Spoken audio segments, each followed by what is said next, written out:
জাহাঙ্গীরনগর বিশ্ববিদ্যালয়ে জাকসু ও হল সংসদ নির্বাচনে ভোট গ্রহণের পর গণনা শুরু হয় বৃহস্পতিবার রাত প্রায় 10:30টার দিকে।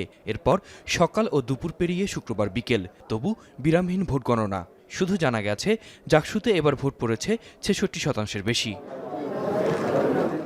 নির্বাচন কমিশন জানায় 18টি হলের হল সংসদের ভোট গণনা শেষ, তবে রাতের মধ্যে ফলাফল ঘোষণার আশা করছে কমিশন।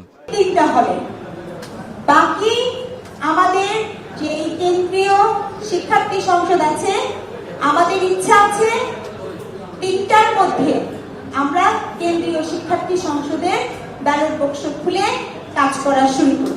কিন্তু বিরোধী এখানে যে ব্যালট বাক্স ওপেন হয়েছে, কাজ হচ্ছে, তাদের জন্য কোনো বিরতি নাই, কারণ ব্যালট বাক্স ওপেন হবার পরে সেক্ষেত্রে কোনো ধরনের বিরতি দেওয়ার সুযোগ নাই।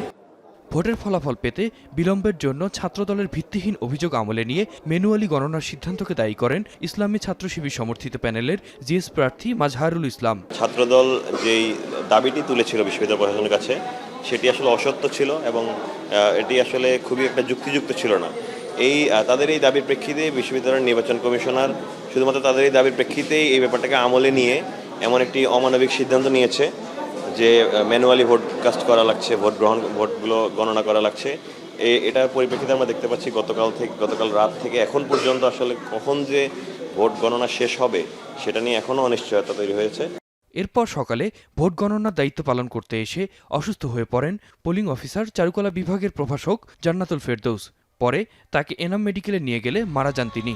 বাদ জুমা বিশ্ববিদ্যালয় ক্যাম্পাসে তার জানাজা সম্পন্ন হয়। তার এই অকালে বিদায় হওয়া আমাদের সকলের জন্য একটা মেসেজ যে আমরা যে যাই করি না কেন শেষ পর্যন্ত আমাদের চলেই যেতে হবে। সেই জন্য সততা, স্বচ্ছতা এবং জবাবদিহিতার বিষয়গুলো প্রত্যেকটি ব্যক্তি মাথায় রেখে আমরা যদি চলতে পারি তাহলে আমাদের বিদায়টা হচ্ছে অনেক বেশি সুন্দর হবে এবং পরকালে সেটা আমাদের স্বস্তির কারণ হবে। ছাত্র জীবনে প্রচণ্ড পরিশ্রম করছে, ও অনেক ভালো ছাত্র ছিলেন এবং যে কারণে বিশ্ববিদ্যালয়ের শিক্ষক হতে পেরেছেন। প্রথম দিন থেকে যেরকম ছিল বড় আপুর মতো একজন টিচারের মতো এখনো এভাবে আছে। এবং জাকসু ও প্রীতিলতা হল সংসদের পোলিং অফিসার হিসেবে দায়িত্ব পালন করছিলেন জান্নাতুল ফেরদৌস। আতিক মেজবাহ লগ্ন, এখন, ঢাকা।